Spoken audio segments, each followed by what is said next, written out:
سيد الأنبياء والمرسلين أما بعد فقد قال الله تبارك وتعالى في القرآن الكريم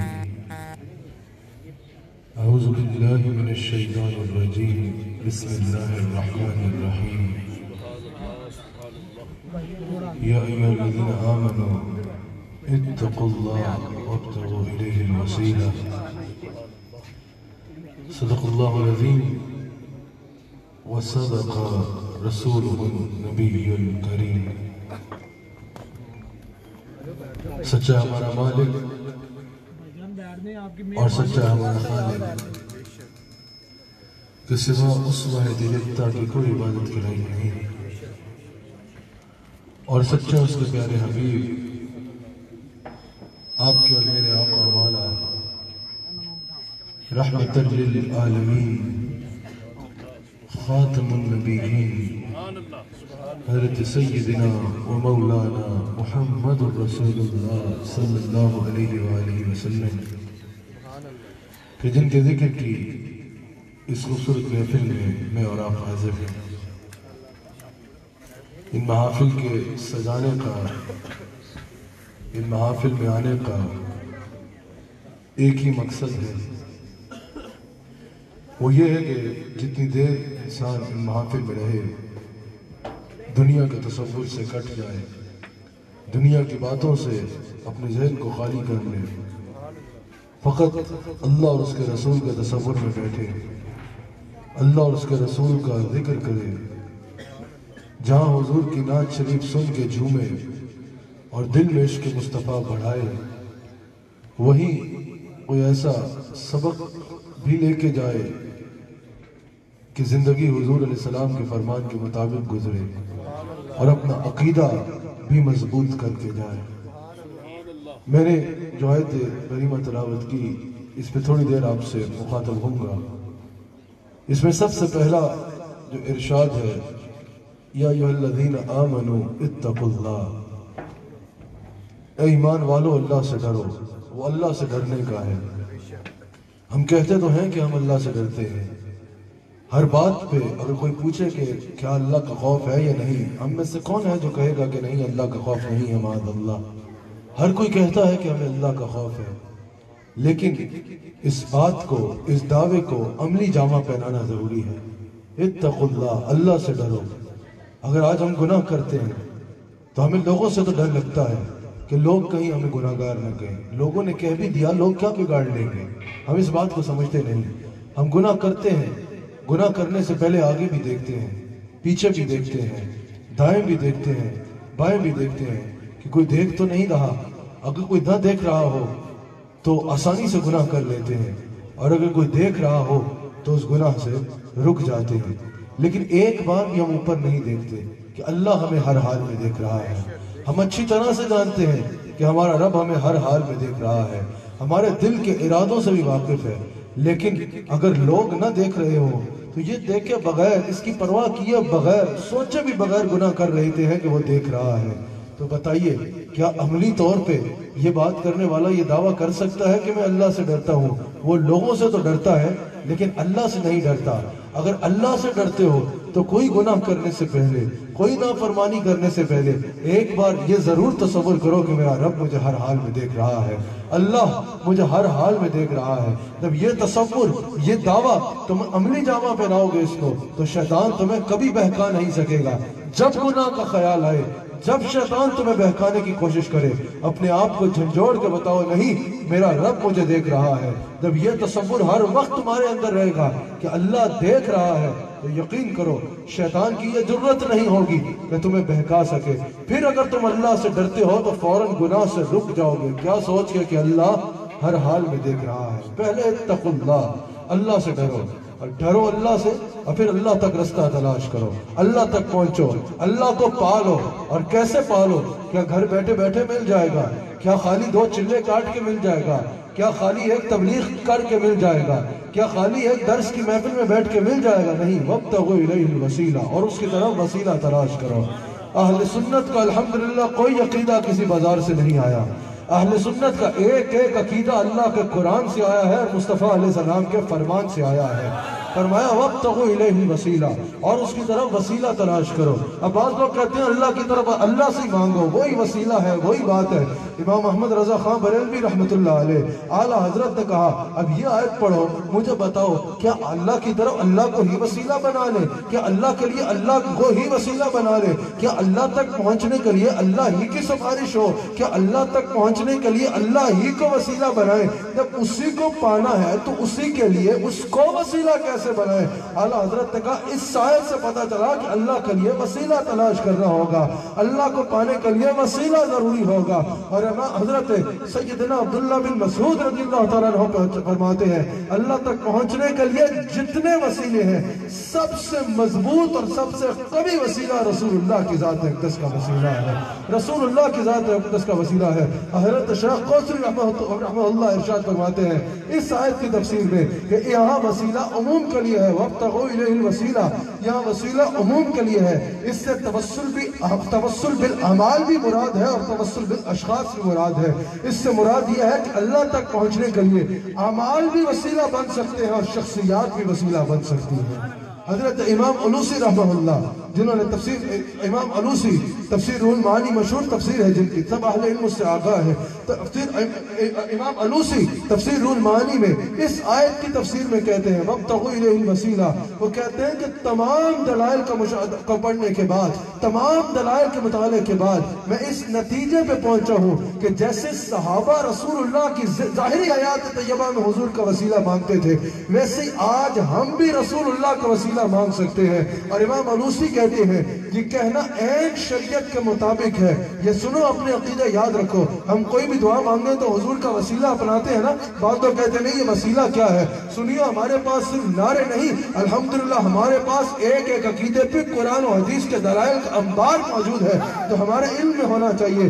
امام علوسی نے کہا جیسے اگر کوئی ہاتھ اٹھائے اور یہ کہے کہ یا اللہ اپنے حبیب علیہ السلام کے وسیلے سے مجھ پہ کرم فرما، جو یہ جان کی کہے گا کہ خزانوں کا خالق اللہ ہے اور حقیقتاً خزانے اس کے بلے کرتے ہیں، تو یہ جان کے حضور کا وسیلہ مانگ کے اللہ سے عرض کرے گا، یہ شریعت کے خلاف نہیں ہے بلکہ یہ عین قرآن کی آیت کے مطابق ہوگا۔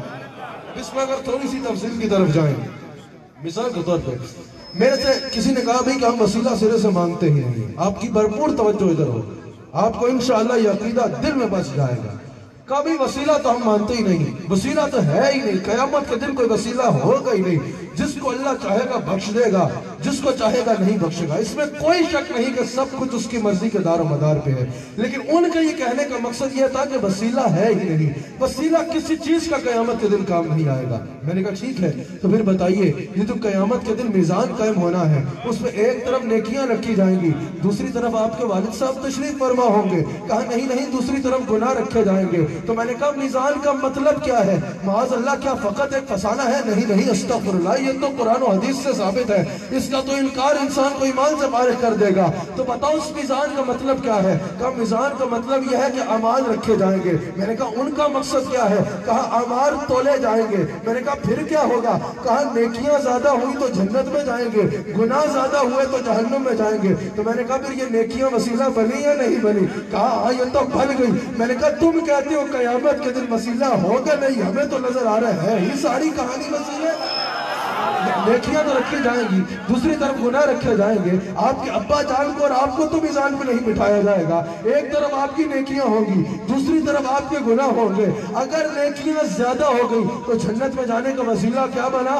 نیکیاں بنی۔ اب توجہ سے سننا، اس نے کہا ہاں ٹھیک ہے، توسل بالاعمال تو سمجھ میں آتا ہے، توسل بالاعمال سے مراد نیکیوں کا وسیلہ، اور توسل بالاشخاص سے مراد اللہ کے برگزیدہ بندوں کا وسیلہ۔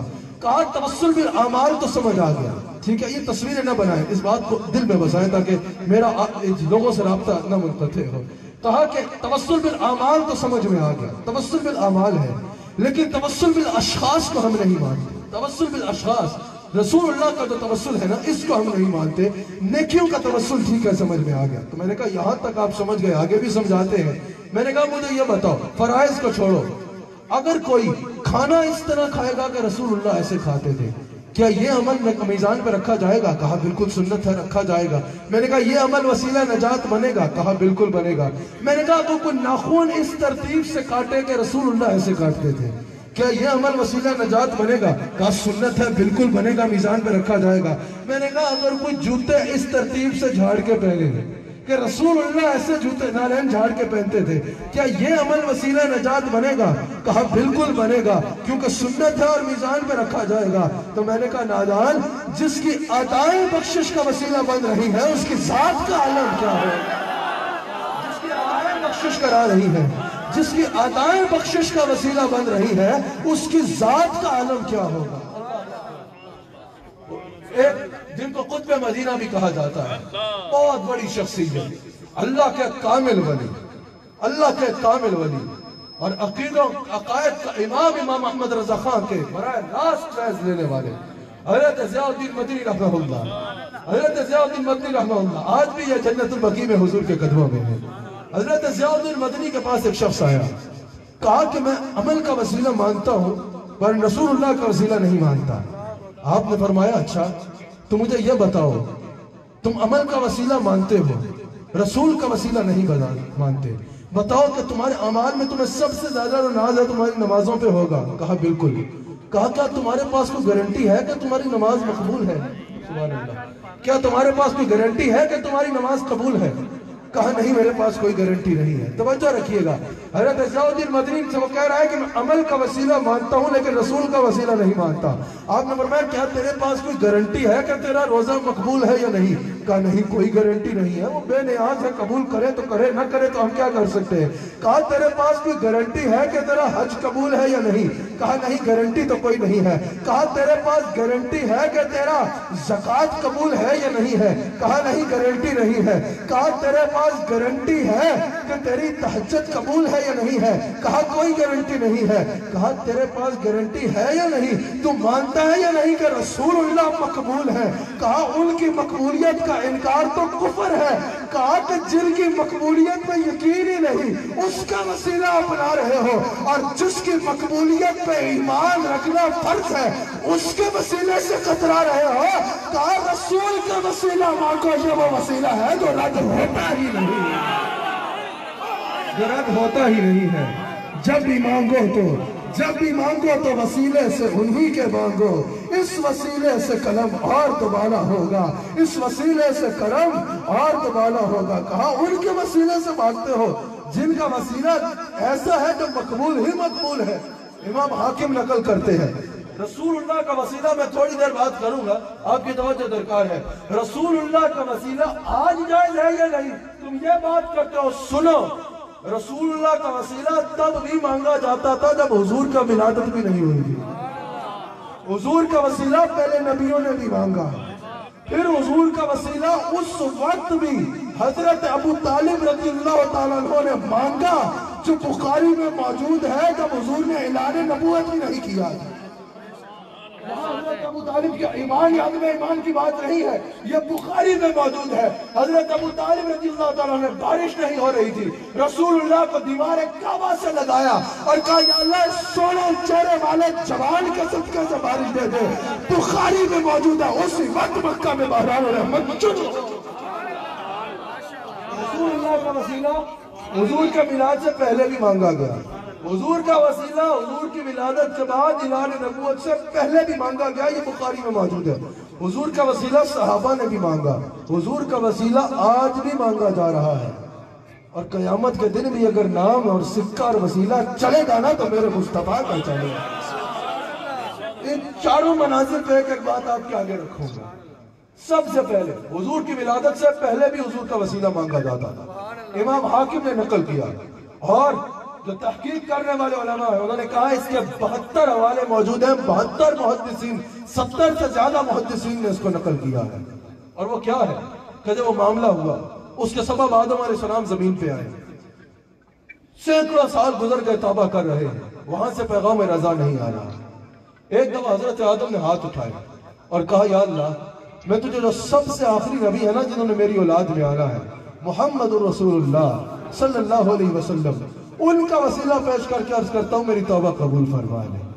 یہ عرض کر رہا تھا کہ پیغام رضا آ گیا، اب یہاں میرے جد امجد حضرت خواجہ حبیب الرحمن رحمہ اللہ ارشاد فرماتے ہیں اللہ چاہتا تو پہلے دن آدم علیہ السلام کو ہی توفیق دیتا کہ وہ پہلے دن حضور کا وسیلہ مانتے اور بات بن جاتی.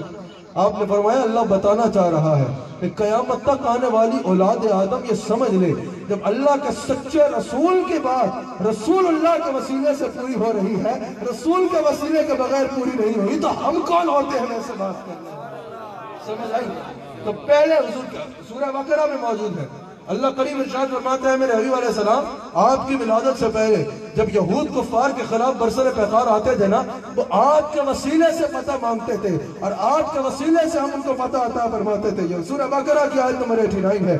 اس کی تفسیر میں تفسیر الوسی میں امام تفسیر رول معنی میں امام الوسی کہتے ہیں, صاحب رول معنی امام الوسی کہتے ہیں کہ اس سے مراد یہ ہے کہ وہ کیا کرتے تھے, وہ تورات کو کھولتے تھے, وہ مقام نکالتے تھے جہاں رسول اللہ کا ذکر ہے, ادھر ہاتھ رکھ کے کہتے تھے یا اللہ یہ نبی جس نے سب سے آخر میں آنا ہے, جس نے سب سے آخر میں آنا ہے, جو خاتم النبیین ہے, اس کا وسیلہ پیش کر کے ہم عرض کرتے ہیں تجھ سے کہ ہمیں کفار پہ پتہ عطا فرما.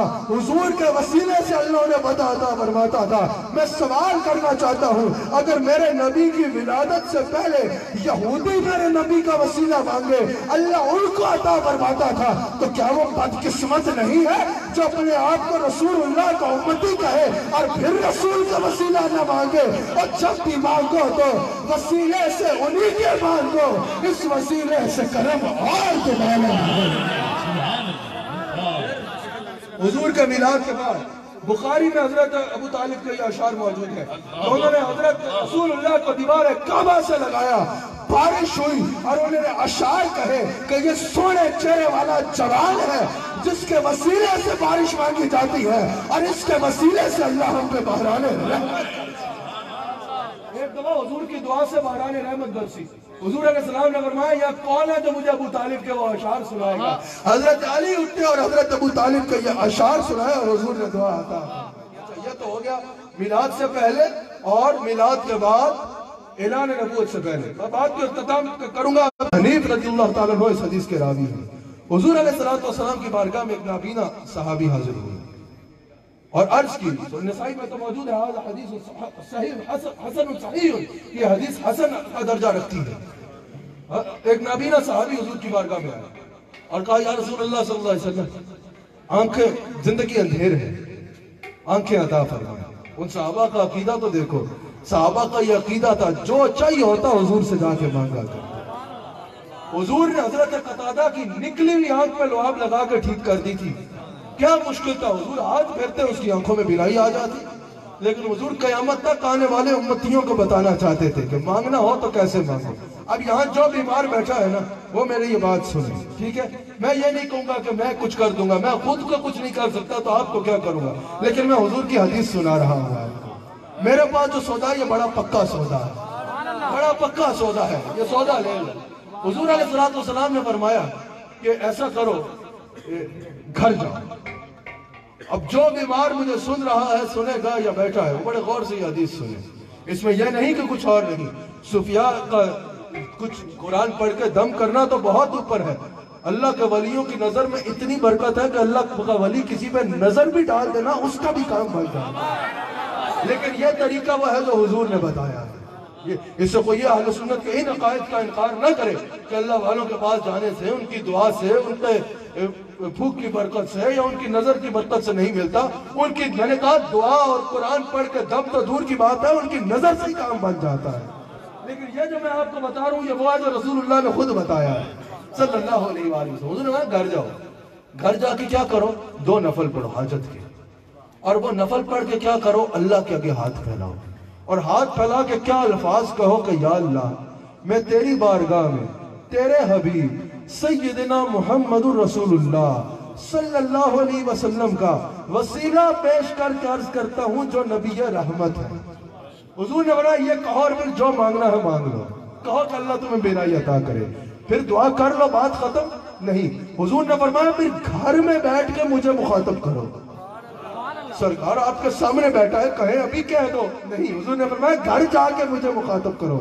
حضور بتانا چاہ رہے ہیں آج سے 1400 سال بعد لاہور میں میرا کوئی غریب امتی ہو، مدینہ پاک نہ آ سکے اور پریشان نہ ہو، جیسے میں مدینہ منورہ آنے والوں کی سنتا ہوں ویسے ہی گھر سے صدا لگانے والوں کی سنتا ہوں. گھر سے مجھے مخاطب کرو اور کہو یا رسول اللہ صلی اللہ علیہ وسلم، میں نے آپ کا وسیلہ پیش کر کے اللہ سے عرض کر دی ہے، اب آپ سفارش کریں.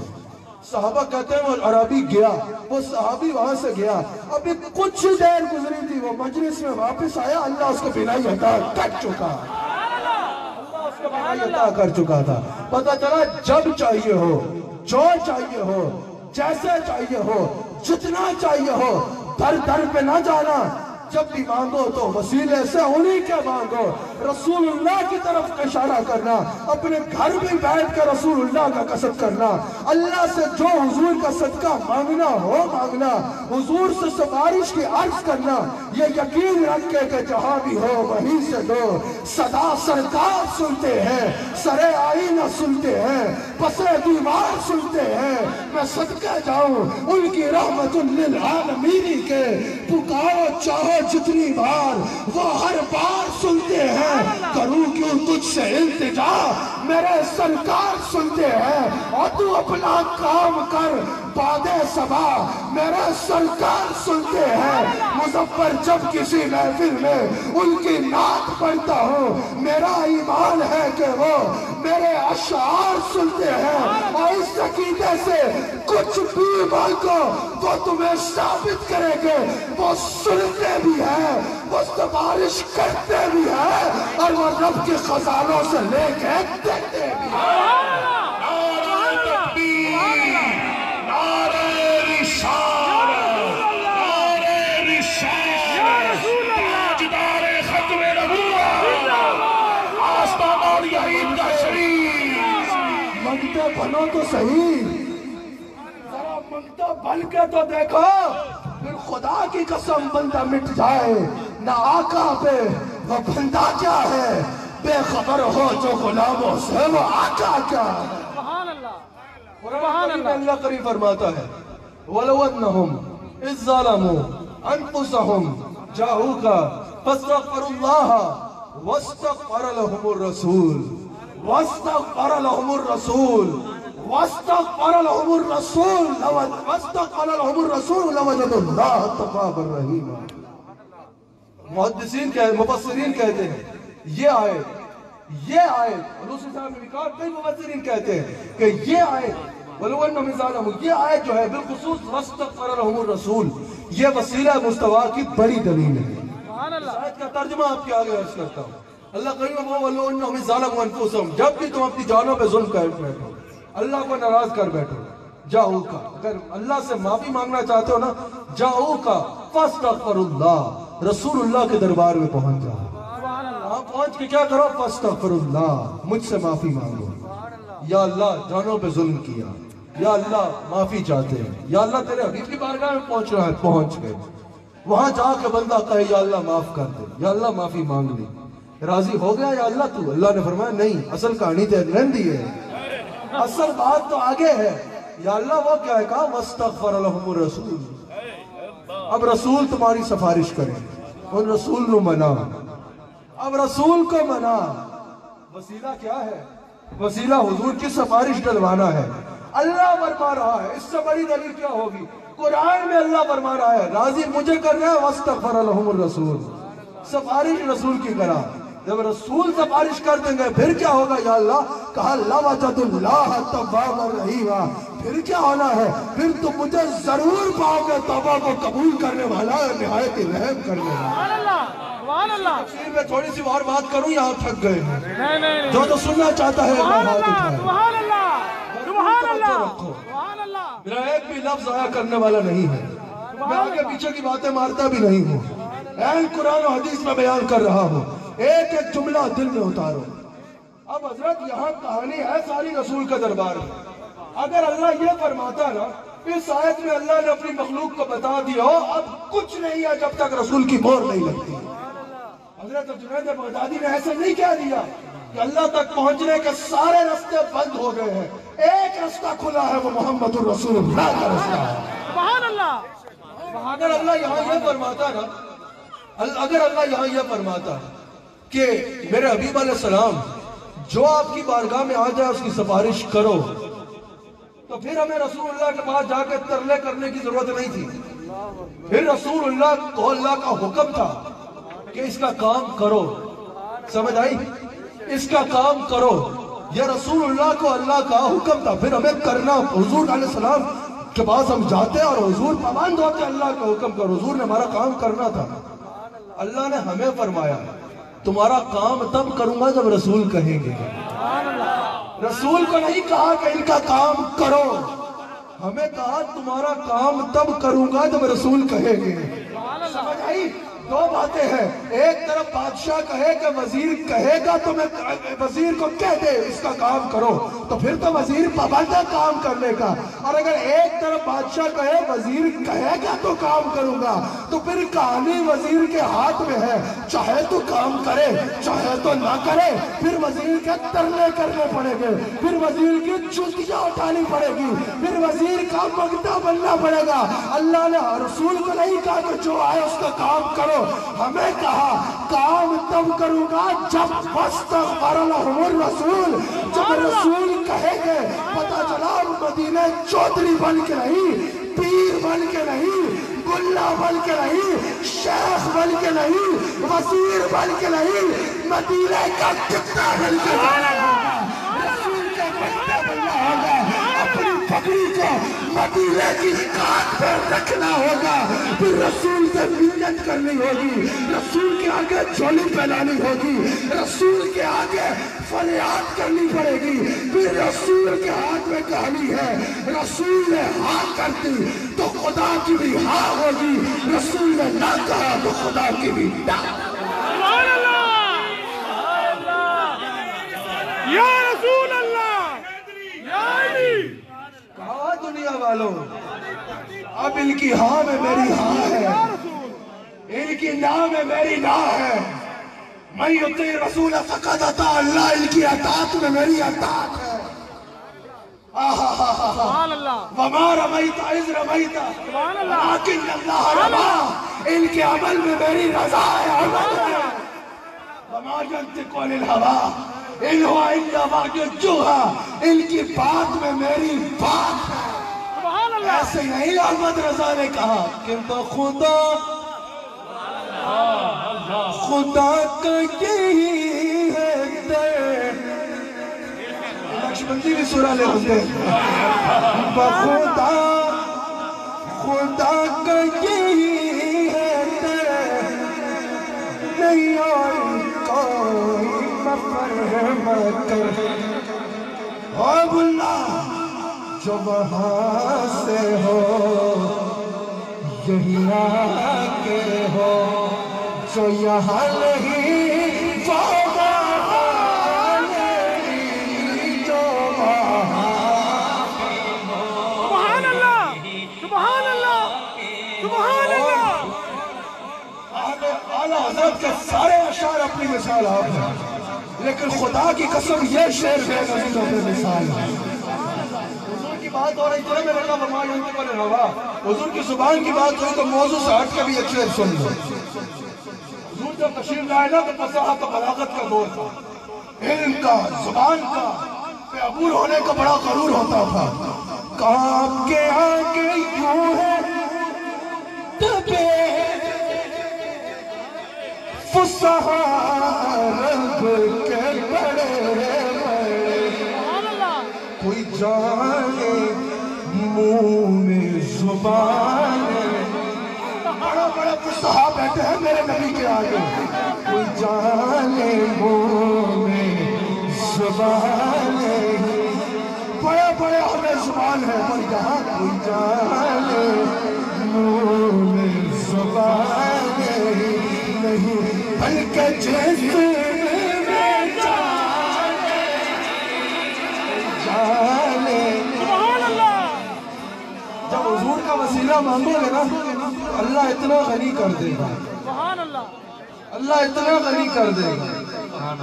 اللہ اتنا غنی کر دے گا.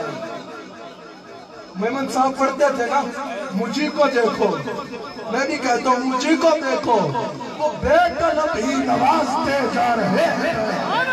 نہ میرا کوئی عمل ہے ایسا, نہ میرا کوئی ہے کام ایسا, تو وسیلہ مصطفیٰ بناؤ گے نا تو اللہ اتنا غنی کر دے گا. دنیا بھر میں بڑے بڑے تاجداروں کو آنکھ میں آنکھ ڈال کے کہو گے کرو مدحا اہل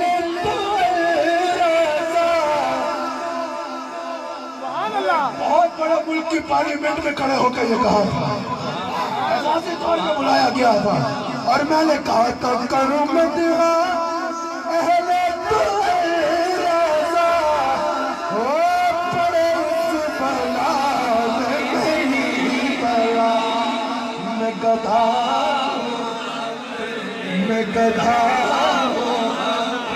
یہ کتنا جھوٹ جھوٹ کے کہہ رہے ہیں میں گدھا ہوں. میں کہتا ہے چھپاتا ہے کہ میں گدھا ہوں. یہ عجیب دربار ہے جس کا گدھا بادشاہوں کی آنکھ میں آنکھ ڈالتا ہے کہ میں پتہ کون گدھا, میں گدھا.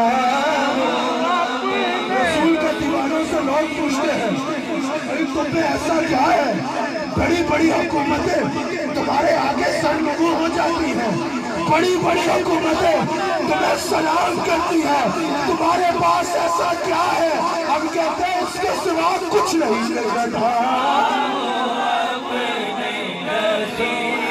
حسد نہ کرو, ہماری صف میں آ جاؤ, تم بھی کہو گے اے دنیا والوں میں گدھا ہوں اپنے قریب کا, میں گدھا ہوں اپنے قریب کا, میرا دین پارا میں گدھا ہوں اپنے قریب کا. ایک بار کہہ کے دیکھو نا, میں گدھا ہوں اپنے قریب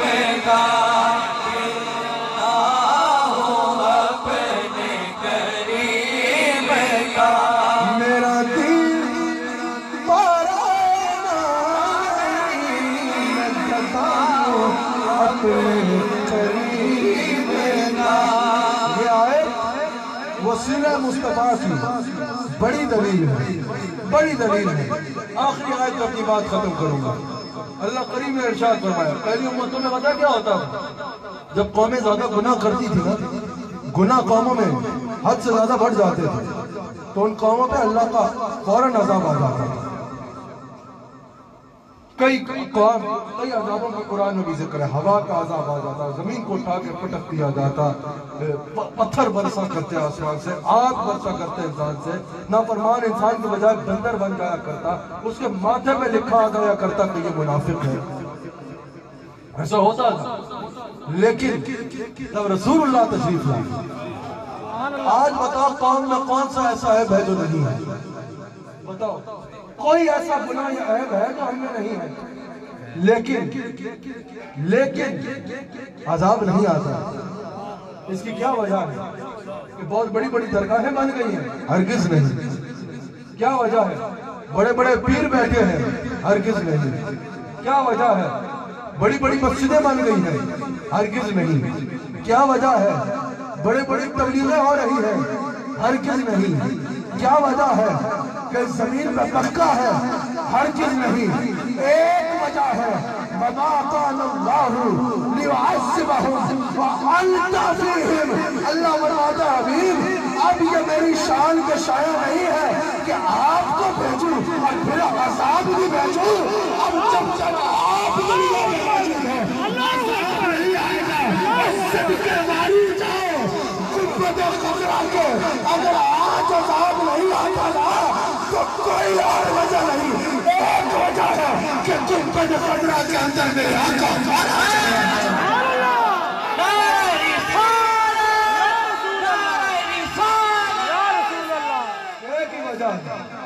اس آیت سے پہلے اللہ نے ذکر بھی کیا کہ کافروں نے کہا کہ اگر ہم جھوٹے ہیں تو ہم پہ عذاب آ جائے. یہ بھی موجود ہے کافروں نے کہا کہ دیوار کعبہ کو پکڑ لیا اور کہا کہ اگر ہم جھوٹے ہیں تو اللہ ہم پہ عذاب بھیجے، خدا ہم پہ عذاب بھیجے۔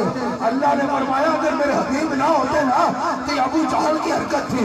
اللہ نے فرمایا قرآن میں اور میرے حبیب نہ ہوتے نا گویا کہ تینوں لگ پتا چلتا عذاب بڑھ گیا ہے۔ فاطمہ کا باپ نہ ہوتا نا دنیا میں تو لگ پتا چلتا تینوں عذاب کی لوگ کہتے ہیں، لیکن بات یہ ہے حبیب آ گیا۔ جب پیارے کو نہیں بھیجا جائے تو پھر عذاب نہیں بھیجا جاتا۔ اور میرے مصطفیٰ کے وسیلے کا انکار کرنے والا، اگر آج تم بندر نہیں بنتے گا، اگر آج تمہارے ماتھے پہ منافق نہیں لکھا آتا تو یہ وسیلہ ہے میرے مصطفیٰ۔ سبحان اللہ، سبحان اللہ۔ آخری شعر اور اس پہ بات ختم۔ آخری شعر اعلیٰ حضرت نے کہا چلو اور ڈیل کرتے ہیں، ایک ڈیل کر لیتے ہیں۔ کیا کہا ہے؟ ڈیل کر لیتے ہیں۔ تم حضور کا وسیلہ نہیں مانتے نا تو گھر میں عشق رسالت کی روایت نہ صحیح، ادب نبی داخل عادت نہ صحیح۔ Go to hell۔ گھر میں عشق رسالت کی روایت نہ صحیح، نہ صحیح، ادب نبی داخل عادت نہ صحیح، شیر مادر میں اسیروں کی نجابت نہ صحیح۔ ہم کیا کر سکتے ہیں؟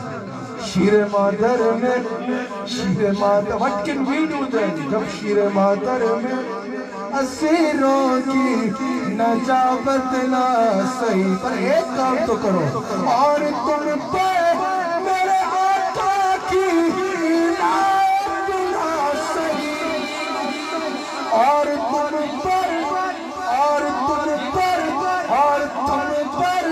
میرے آقا کی عنایت نہ صحیح، مجھے کلمہ پڑھانے دیو کلمہ اعتبار لے۔ اگر تینوں کلمہ پڑھایا ہے، اگر تینوں اللہ تو ملایا ہے، تو جس نے بنایا تمہارے دادے نے نہیں اسلام کے جانے بنایا۔ سبحان اللہ، سبحان اللہ، سبحان اللہ، سبحان اللہ۔ اور تم پر میرے آقا کی عنایت نہ صحیح، نجدیوں ہوئے نجدیوں کلمہ پڑھانے کا بھی احسان گیا، نجدیوں کلمہ پڑھانے کا بھی مجھے طبیعت لگ گئی ہے۔ ایک تو شعر اور پڑھ لے اس میں۔ سبحان اللہ، سبحان اللہ، سبحان اللہ، سبحان اللہ۔ کلمہ پڑھانے کا بھی احسان گیا، ان کا شہدا ہوں، سبحان اللہ، سبحان اللہ، شہدا ہوں، میں ان کا شہدا ہوں، مجھے کیا حرم و دہرے سے کہا، سبحان اللہ، ان کے صدقے میں پڑھانا کبھی غیر سے کہا، ان کے صدقے پڑھانا۔ جب رسول کا وسیلہ مانگو گے نا پھر تم کسی کے آگے دبے نہیں ہوگے۔ ان کے صدقے سے اللہ کی قسم یہ میری زندگی ہے، ان کے صدقے سے پڑھانا کسی غیر سے کہا، شک ہوئے تو کسی نے بھی پوچھ لو جا کے کہ ان کے صدقے سے پڑھانا کسی غیر سے کہا، انہیں جانا انہیں مانا نہ رکھا غیر سے کہا، انہیں جانا انہیں مانا نہ رکھا غیر سے کہا، للہ الحمد میں دنیا سے مسلمان گیا، اللہ حمد میں دنیا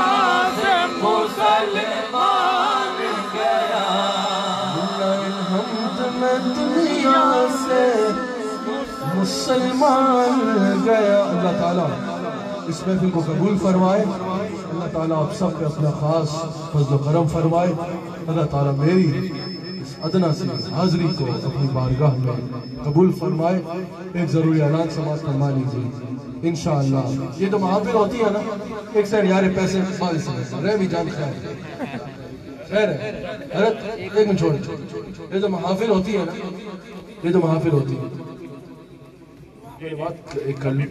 یہ جو محافل ہوتی ہے, ان کا مقصد جو میں نے کہا نا شروع میں, ان کا دار و مدار تعداد پہ نہیں ہوتا. اور میرا مزاج بھی ایسا ہے, میں کوانٹیٹی نہیں دیکھتا, کوالٹی دیکھتا.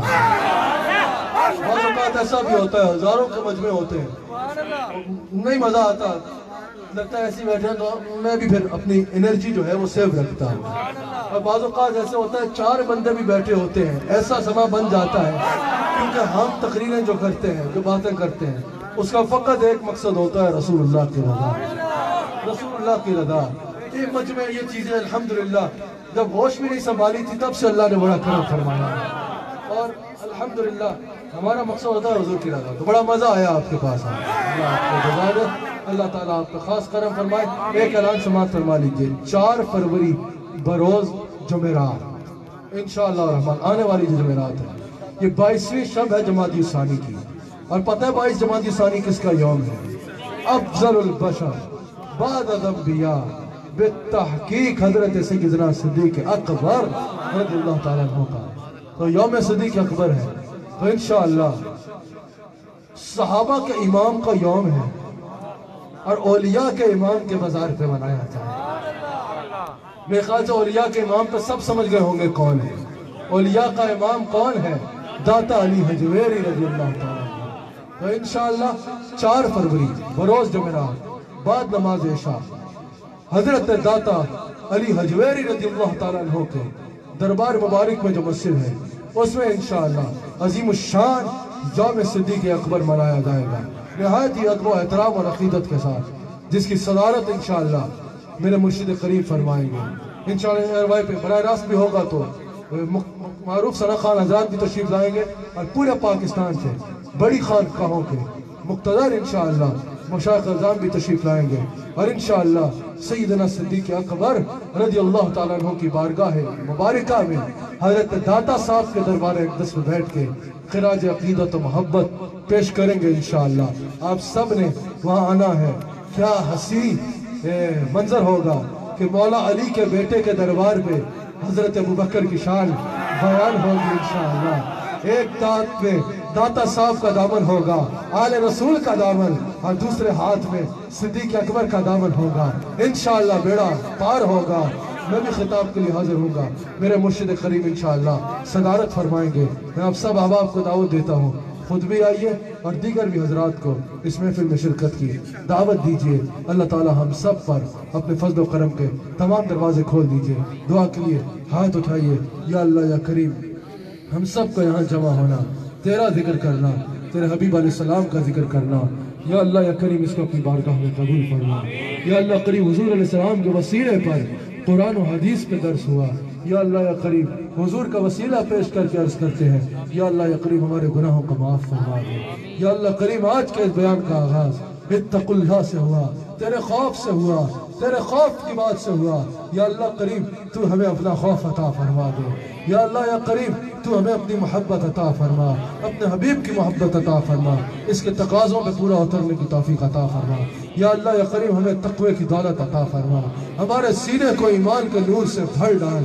یا اللہ یا کریم ہمیں حضور علیہ السلام کی ذات اقدس پہ اہل سنت کے عقائد پہ قائم رہنے کی توفیق عطا فرما.